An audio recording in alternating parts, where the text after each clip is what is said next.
What's up, you guys? Welcome back to the channel. Welcome back to another fun-filled episode of Flash Game Friday. Today, we searched up sniper games on Newgrounds, and then I clicked on the score button so I have the top scored deal. This is the first one. It's called Anaksha, Female Assassin. Now, here's the warning deal at the top. A few wise words to advice from the game author. I should warn you that the following game contains explicit adult subject matter, intense violence, and graphic death scenes, which some players may find disturbing. If you are under the age of 18 years of age or are against video game violence, then this product is not for you. Nobody is forcing you to play this game. You have been given free will and the right to freedom of your choice. Please exercise it rationally. Now, I don't know how much I'm going to have to actually do, but if I have to edit any of this because of any type of nudity thing, because it does say intense violence, sexual themes, drug reference, and language. So I shouldn't have to do any editing, and a lot of you guys out there that watch my stuff anyway are over the age of 18 anyway, so here we go. The city of Santa Helena, a dark, rain-swept metropolis filled with bright lights, sleazy bars, and the rotting stench of crime and death. The perfect hive for murderers, rapists, drug dealers, infidelity, and gun crime. Law and order can be difficult to uphold in a city where even local authorities figures remain subject to threats and bribes. The innocents cry out for justice, but nobody hears the voice of the voiceless. Nobody, that is, except perhaps one person.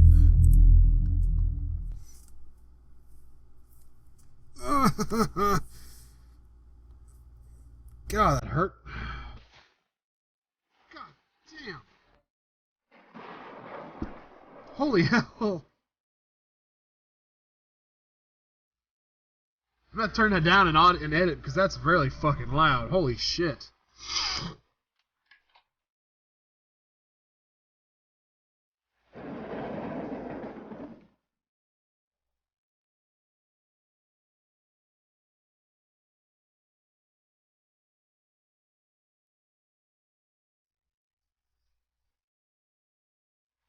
Okay, yeah.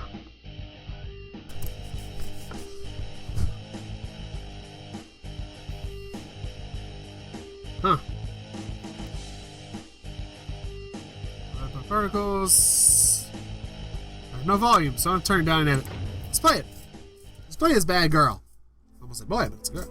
Act 1. Vigilante or criminal? Oh. What separates vigilantes from a criminal? I've asked myself this question for many years now. Yet, I don't know the answer. I only know what I stand for and what I believe in. I believe certain people aren't supposed to be here. Take this maggot, for instance, a dominant alcoholic wife-beater who hangs around strip clubs and blows his cash on hookers. After 5 years of abuse, his wife, despite being 7 months pregnant, decided she's had enough and tries divorcing him. Bad move. He kicks her in the stomach and so hard he forces a miscarriage. The traumatic loss of her child was too great for her, and she ended up at the Presley Psychiatric Hospital. He usually wastes his evenings at the Scarlet Pussycats and always brings a box of candy for his favorite little strawberry cupcake. Aw, how sweet. Time to rid the city of this poisonous thorn. He won't need this $10 where he'll be going. Maybe I should wear my mask for this. Should I get my mask? Game controls. Okay, Q and A to zoom. Space, enter, exit, scope. Left button is to fire and move the radical. I kind of figured that part out. Remember, most citizens of Santa Helena wear body armor due to the amount of gun crime. So be sure you aim for the head.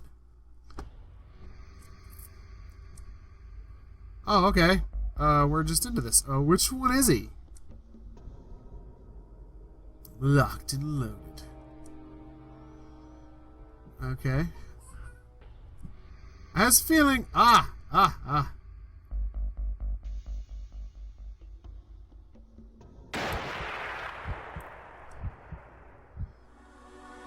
Mission completed! That was a good fucking shot, too. Oh, I could have zoomed. I didn't even think about zooming.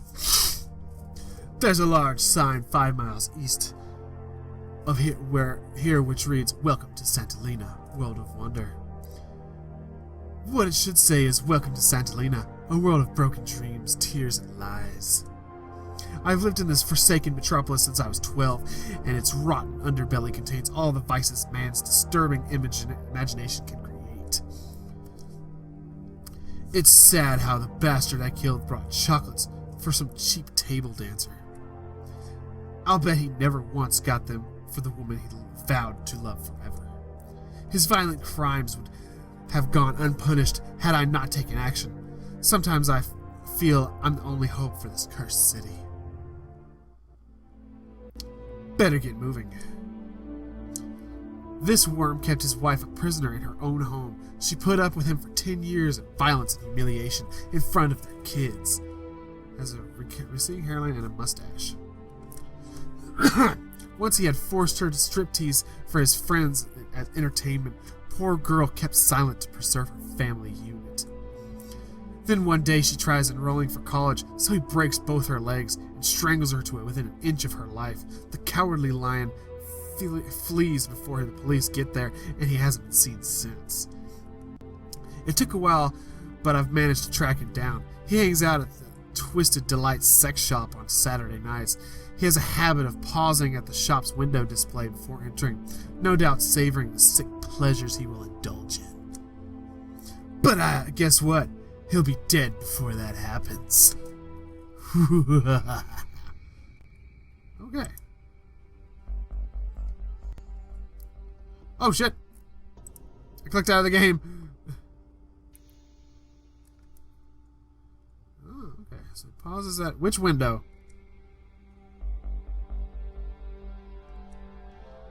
Is it that window or that window?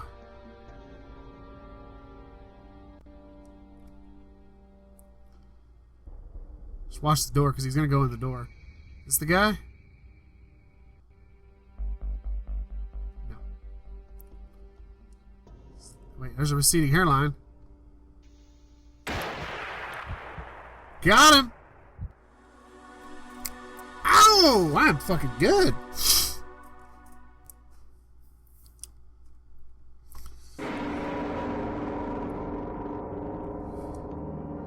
Oh god, another nightmare. Hey, is that a Scorpio tattoo? It's the same almost every night. She just keeps on haunting me. Maybe a little TV will help lift the mood. Good evening, this is Julia Frost, bringing you the latest updates from Channel 16 News. A man was murdered earlier this evening in what is believed to be a gang hit. 45-year-old Robert Bennington was shot and killed by an unknown sniper outside the adult superstore Twisted Delights. Robert was pronounced dead at the scene, and the police are appealing for any witnesses for information regarding the incident. Click. Must keep my mind busy. Gary Flynn, age 45, married a 21-year-old girl who enjoyed approximately 2 weeks of happiness. Then the usual pattern emerges. Name calling for starters, light at first, then heavy. 3 months later, verbal turns physical, and she starts blaming herself for everything just to keep him happy. The crunch, he thought he caught her smiling at another man, so the sick bastard pours boiling hot water over her, then slits her throat with a kitchen knife. She bleeds to death, and he disappears from the area. Flynn has a warrant for his arrest, but even a goldfish could outsmart Santa Lena's police department. He's recently been seen hanging around an alleyway near the old closed-down disco. There's not much info on his physical description besides a shaven head and an unhealthy addiction to cigarettes. Oh, crap. Well, I got news for you, Flynn. It ain't cancer that's gonna kill you. Okay, so he's gonna be bald and a lot of cigarettes. Wait, I see a bald guy right there.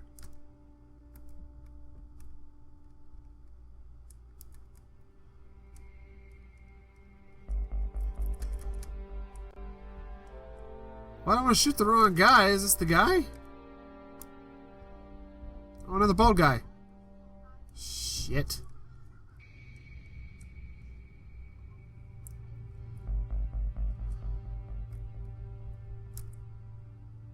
Okay. Up. Get him? Ugh! I'm taking these bastards out, man.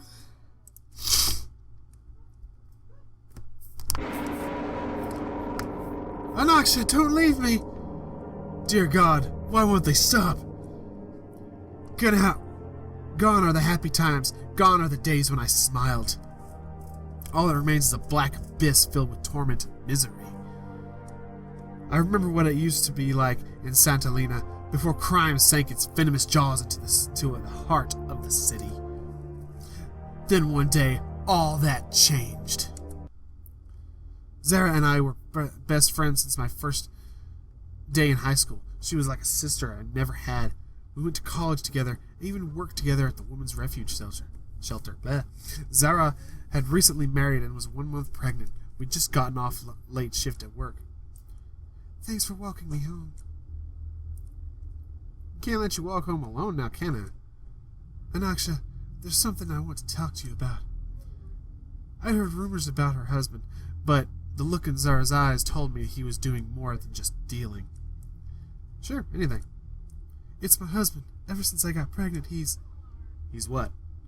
Oh my God, I'm late. I've got to go. Suddenly, she bolted in like a frightened rabbit. Only difference being, rabbits run from what they fear. Zara's running towards it. Zara, wait! She ran home. I followed as fast as I could. The door had been left open. Looking back, I think it may have been deliberate. Perhaps she was hoping someone would be able to help her. I sneaked into indoors and heard her husband shouting and screaming. He sounded like he had a foul temper. Don't play games with me, you stupid bitch! If I've told you once, I've told you a million fucking times to be home 7 p.m. on the fucking dot! I'm sorry, I had a lot of work to do, and... What's his name? Who's been banging behind my back, slut? Nobody, I swear! Liar! That was my breaking point. I couldn't hear it anymore, so I stormed in. Leave her alone! Sorry, I was trying to do that. Who the fuck is this? One of your little slut friends? Cage the little bitch, Donnie. Suddenly I was grabbed by a big ape and dragged off down the hall.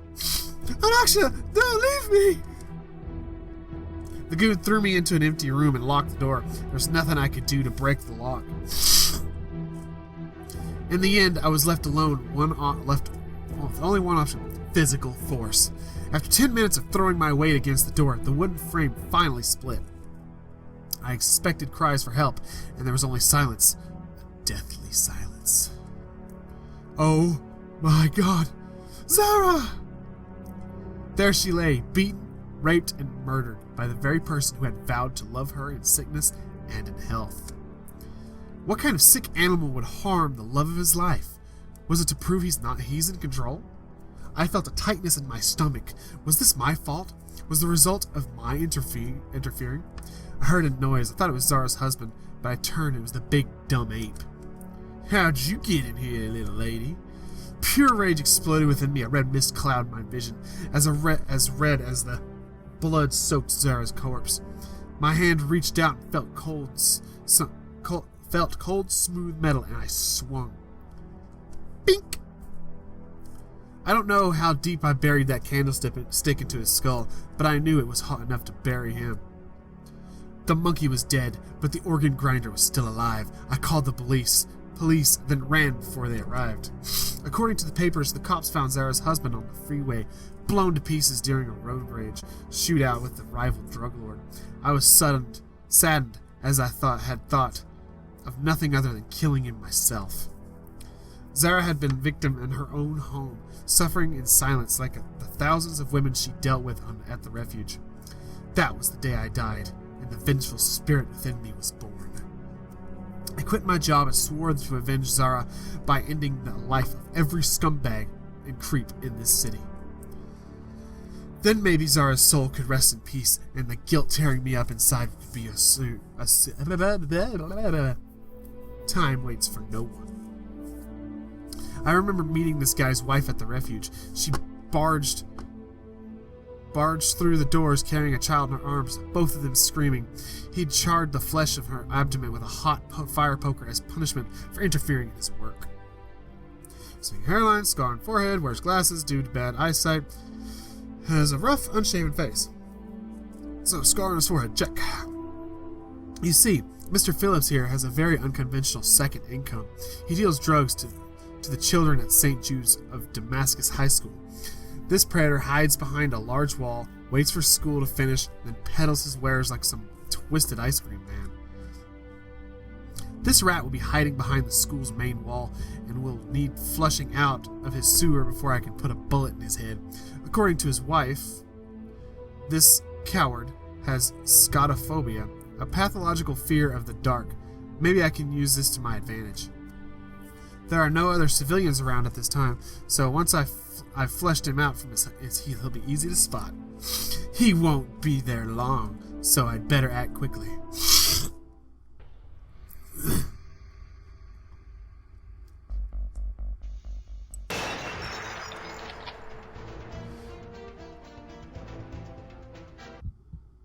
Was that the guy? Oops, you'll allow the target to get to safety.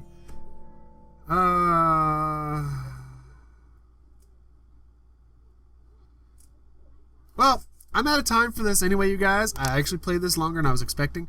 I'm going to bookmark this, and I might come back and finish this in a later episode, because that's really interesting. I want to see how many more levels is left. So, all that being said, you guys, hopefully you guys enjoyed. Hope it wasn't too gruesome for you. And all that being said, thank you all so much for watching, and I will see you in the next video. And peace.